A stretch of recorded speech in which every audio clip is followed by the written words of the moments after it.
Right, it's West Ham against Wolves, which means it's time for a chat with Dave. Right. I assume you feel safe you're not going to get relegated. Would that be accurate? Close to being come accurate. on, you're not getting... No. We've still got to play, obviously, yourselves. We've still got Ipswich and Leicester. And I think we're in a very, very good position. I just felt a little bit uncomfortable in our last game when we were beating Southampton. Wolves fans were chanting, "We are staying up." And I thought, one, it's a little bit sad that we even have to sing this. And then two, I just felt like maybe after Tuesday or we play Ipswich the following weekend, I think then I'll be in a much better position. But I don't know. 9 points is a nice gap to have, I suppose. But I'm still a little bit cautious at this point. Just a little bit. Yeah, I mean, thinking that Ipswich or Leicester that will pick up double digits between now and the end of the season, I think is pessimistic in your sense. I think you'll be all right. But anyway, nevertheless, what's your thoughts on the season so far? Would you class it as a disaster? Is this what you expected? It's not what I expected. I think it's close to a disaster. I think a disaster obviously would have been us being relegated, but it's not gone to plan. Thankfully, the second half of the season has picked up a little bit. Of course, the last time we spoke, it was sort of the El Sakiko, and we seem to have quite a few of those all around that period because we played Everton when Dyche was under a lot of pressure, Lopetegui as well, and obviously you guys got the better of us, and I think it was strange because at the time it was like, right, whoever loses this is going to lose their job, and Gary O'Neill held on to his job for like another week or so after that game.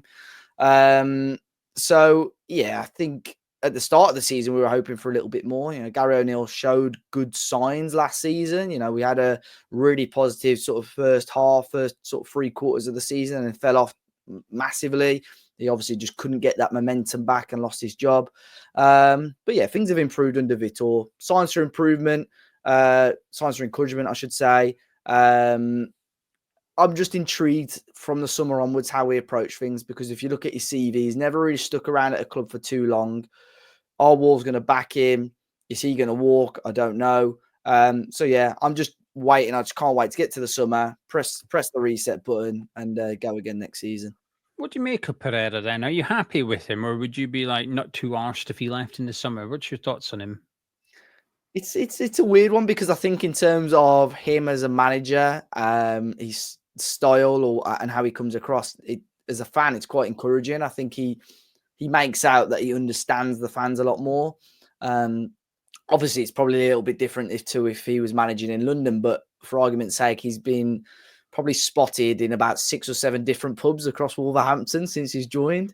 And he's not afraid to, there was another one that he hadn't been to yesterday. I saw a couple of pictures of people. So I think he enjoys a beer, he enjoys chilling out. And I think fans like that, they can relate to that to a certain level. So I think it's close. If he starts off well next season, it's close to getting a really strong relationship, which is when Wolves are at their best in the Premier League under Nuno. It's when the fans and the staff and the players have a really strong bond. And since Nuno's gone, we've never really had that. So I like that part of Vitor Pereira. Do I think there's probably better quality managers out there still? Yes, probably.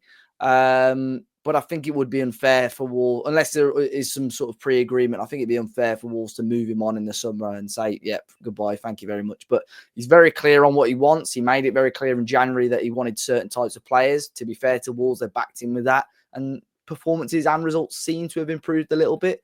So yeah, we'll wait and see. I think the biggest question mark, which I'm sure we'll talk about, is Cunha and how he will be replaced in the future and how Vitor Pereira will replace him in the future. Are you quite confident that Cunha will be leaving?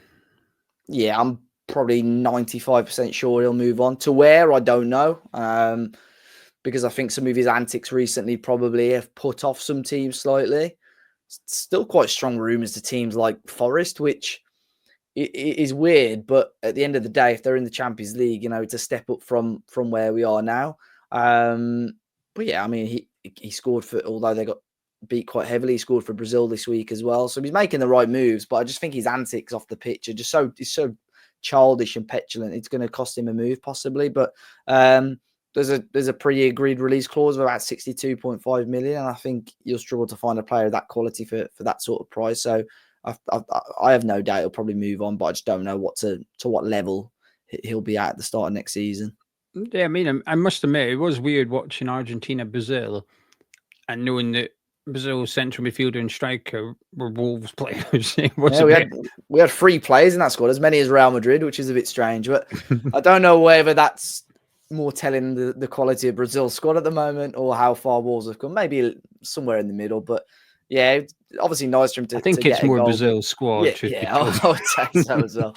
I would say so. But yeah, well, I just done some content actually because in terms of internationals, it's been quite a weird, successful break for us. The amount of goals that Wolves players have scored at senior and under 21s level, it's been quite productive. But yeah, in regards to Cunha, good that he's getting call ups because he actually hasn't had that many Brazil call ups since he joined Wolves. But yeah, I have strong belief that he'll be moved on in the summer.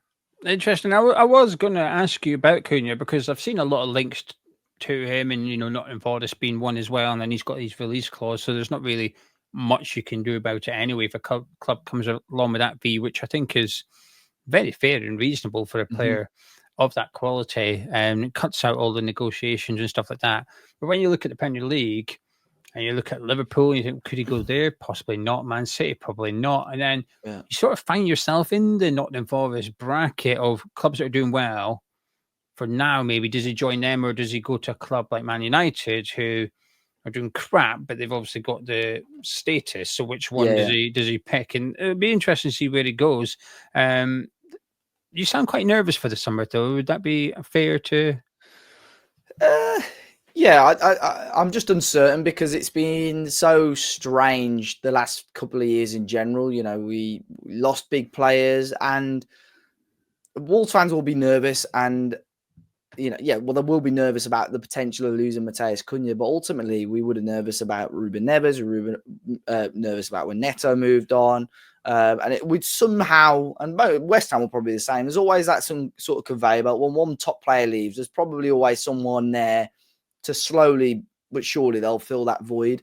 But I'm just concerned that I think this season we have been very, very lucky in the fact that there have been 3 dreadful teams in the Premier League. And that's the only reason why we will 99% sure we will stay as a Premier League team next season. Wolves need to wake up massively next summer and get the squad in a shape that they need to. I think since Vitor Pereira's joined, we're about mid-table in terms of results, to be fair. So we've actually been doing okay. But I think, certain depth and certain, other than Strand Larsen, good player, had a little spell where he's really struggled to find the net. There's no one else. We haven't got another proper number 9 behind him. So it's just basic things like that, really. And then the big task will be Cunha, great player, good amount of goal contributions, great record. How you replace that? Are you going to splash the money on one player, or are you going to try and distribute it in different areas of the squad to try and strengthen like that, which they tried to do last summer and it didn't work out brilliantly, to be honest. So are you hoping they bring in one big star signing to replace him then?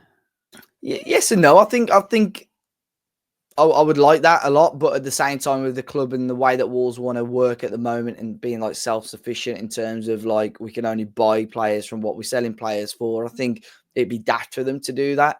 But ultimately, I think they've got to be a little bit more clever in the market. They've signed great players. I think Andre, who we mentioned just in the Brazil team, was signed for, trying to think of a really good amount of money, basically. And João Gomez at the time signed for a great amount of money. Long term, they will make you serious money.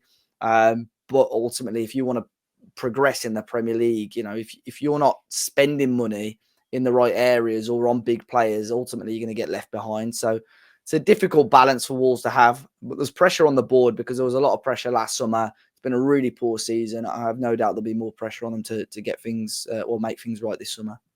Well, while Gary O'Neill survived El Sacchio last time we faced each other, Lopetegui also lost his job not too long after. Gary O'Neill, what do you make of West Ham? Yeah, I think I said to you, or at least we had a conversation when he was appointed or on the reverse fixture. I thought it was going to go one or two ways for Lopetegui. I thought he was actually going to do really well and build on the sort of success that Moyes had brought back to West Ham, or fail massively. And obviously he went on to fail massively. Potter's a good appointment. I think a lot of teams in and around our area of the table would have been on either him or Moyes, and obviously you've moved on from Moyes and wanted to go in a different direction. So I think Potter was an obvious choice. again, I think you're probably maybe not as desperate as us, but probably in the same camp that you just want to get to the summer and press the reset button and let Potter do what he needs to do so we can build something, because I think next season's going to be the big one that he's going to be judged on. But I mean, without seeing him too much, seems to be going okay. But I don't know, from your point of view, I'm sure I'll ask you on our channel as well, but from your point of view, I don't know how is it going? Does it seem okay at the moment? Well, I'll tell you when we discuss it for the video for your channel. And if you're looking for that video, the link is in the description below. But how do you think Potter will get on at West Ham? I think he'll be okay. I think he just needs a little bit of time and patience, as you know, every manager that gets opportunities do. But I think Potter's proved it at Brighton that he has got the capability of building something and has some sort of identity there. So I think everyone, especially with West Ham, because you've had that success and you're pushing for European, qualification, I think it is very crucial that you are patient with him. And the same with Wolves, because of Nuno, and we sort of peaked getting back-to-back 7th place finishes. Our team is nowhere near as strong as that team that we had then.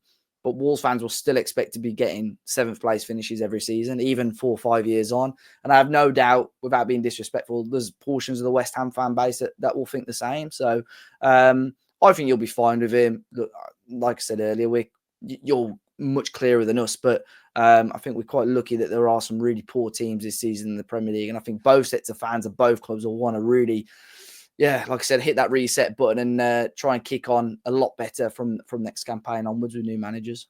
Yeah, it stopped me worrying, that 3 crap team thing. Stopped me worrying about relegation, because given the form that we've been in, the performances we've put in, and injuries, we've had quite a few injuries as well. Like, everything that you need for a relegation battle, West Ham have had. We should have been in a relegation battle. The only thing preventing us from doing so was the fact that Ipswich and Leicester are just too far behind and they're not going to catch us. But so it's sort of been a bit of a relief, I guess. But it's sort of, I feel like it almost disguises how bad the season has been for West Ham and Wolves, that if you can play this badly and stay up, it's like, they were never close to being relegated. Yeah, but we should have been close to getting relegated though. And it sort of takes it away from, the story changes a little bit, and it goes from, a really bad season to a pretty bad season. And it's nothing that we've done. It's just because the other 3 were so crap. Yeah. It's not looked as bad as it should have done. Tuesday night then, Wolves, West Ham. How do you see this one going? I don't know. I mean, off the top of my head, I always seem to think at Molineux, we tend to play West Ham quite often under the lights, but maybe I'm just thinking of a couple of certain games. But obviously we had the controversy last season, I think, right at the end of the VAR. But I always seem to just have a sneaky feeling that we tend to do okay against you guys at Molineux. However, I said that against Fulham, and they came our last midweek fixture and beat us quite comfortably there. So I think if we can get something out of this game, I think we will be 100% safe. Not, we're close to that now, but I think if we can get something, we will. But it'll be a tough game. I think you guys have got the quality under Graham Potter. I'm sure there's still going to be some players out there that want to prove a point a little bit, especially at this stage of the season. So I think it'll be a tough game. We're still without Cunha. We're without him for the next 2 games. So that's always a big loss for us. So it's just how we adapt and how we, approach the game. And I enjoy games, even Tuesday evening. I enjoy it under the lights at Molineux, but we just at home we've been quite poor, and they really need to kick on and show us something else. And I'm hoping against you guys we can do that. Score prediction, please. Get the crystal ball out. What are you saying, Dave? I always go for this. It's the safest bet, especially as a Wolves fan. I always go 2-1 Wolves, just because both teams scoring. It's kind of a sit on the fence one, but it could easily be the opposite away as well. I think it's going to be a tough game. But yeah, I'll go 2-1 Wolves. Well, Dave, thank you very much. You guys at home, if you've enjoyed this video, you know what to do. Get dropping a like on the video by clicking thumbs up. Subscribe to Hammers Chat. Myself and Dave have also recorded a video over on his channel. The link to that is in the description below, and it'll be on your screen in approximately 5 seconds. Click it and come have a listen. We'll see you over there.